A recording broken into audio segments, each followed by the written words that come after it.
from the studios of Farm Journal Broadcast.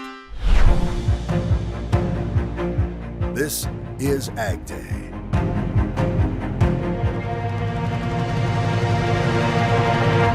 Help is on the way to farmers impacted by the Trump administration's trade policies. I'm Clinton Griffiths. The White House releasing details of its much talked about trade aid package. Now, the aid totals $12 billion. Up to $11 billion of it is meant for a newly designed Farmer Bridge Assistance Program.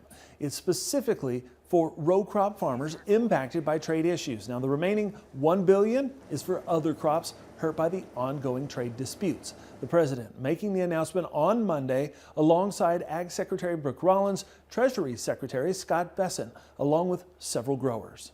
I'm delighted to announce this afternoon that the United States will be taking a small portion of the hundreds of billions of dollars we receive in tariffs. We are making a lot of money from countries that took advantage of us for years. And we have been listening to the farmers for the last 10 months, 11 months, sir, that the bridge that is needed to get from the last administration and what basically happened under the last president and the last U.S. Department of Agriculture to this new golden age for farmers where instead of farming for government checks, they can farm to feed their family and sell their products and pass it on to the next generation, that this bridge is absolutely necessary based on where we are right now. The administration was originally expected to announce an aid package totaling as much as $15 billion back in October. But Secretary Rollins has previously said the 43-day federal government shutdown delayed that rollout. Now, during his first term, President Trump gave about $23 billion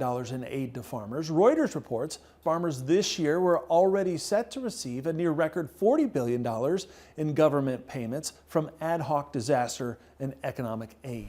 Ag Day's Michelle Rook joins me. And Michelle, many people you've spoken with aren't sure if the aid goes far enough. Well, Clinton, the trade aid is certainly welcomed by U.S. farmers, although Iowa Senator Chuck Grassley says USDA doesn't have the money in the CCC to make all of the bridge payments yet this year.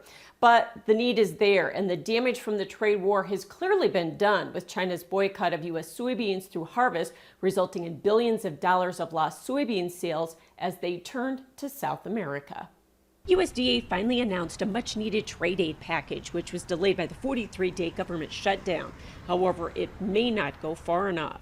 I mean, any aid will help. It'll help make cash flow work a little better. It'll make the margins look a little better, profitability go up. But at the end of the day, it's a Band-Aid. It's not a long-term solution. And it's too late for some producers who were already in financial dire straits, and the trade war with China just added insult to injury. A financial bridge is vital for keeping many of our farmers in business going into 2026. There are some deep losses that have been incurred, and it's been piling up over a 2 or 3 year period. The China trade truce and soybean purchases also came too late, especially in the Northwest Corn Belt, which saw wide basis and a storage crunch at harvest. A lot of producers were forced to sell that crop early, maybe earlier than what they wanted to.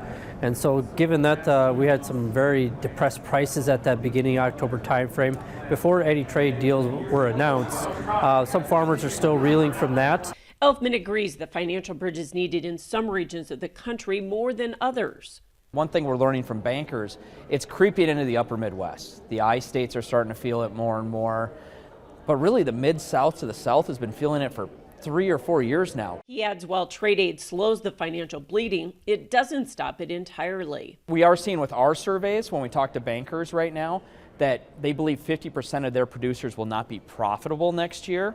Ann Ragland says while soybean producers appreciate the lifeline, they just want a market for their crops. We do not want to be dependent on the next aid program or financial bridge to stay in business. We need opportunities within the market. I'm Michelle Rook reporting for Ag Day.